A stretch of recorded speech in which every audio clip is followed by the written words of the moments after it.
7 ಹೂಗಳನ್ನ ಕಿತ್ಕೋತಾರೆ.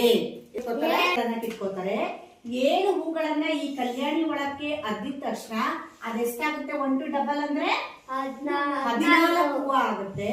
14 ಹೂದಲ್ಲಿ ಈ ದೇವರಿಗೆ 8 ಹೂಗಳನ್ನ ಇಡ್ತಾರೆ. 14ರಲ್ಲಿ 8 ಹೋದ್ರೆ ಇನ್ನೆಷ್ಟು ಉಳಿಯುತ್ತೆ? 6 ಹೂವು ಉಳಿಯುತ್ತೆ. 6 ಹೂಗಳನ್ನ ತಂದು ಈ ಕಲ್ಯಾಣಿ ಒಳಕ್ಕೆ ಅದ್ದಿದಾಗ ಇಲ್ಲಿ 12 ಆಗುತ್ತೆ. 6 ಡಬಲ್ ಆಗುತ್ತೆ, 12 ಹೂವು ಆಗುತ್ತೆ.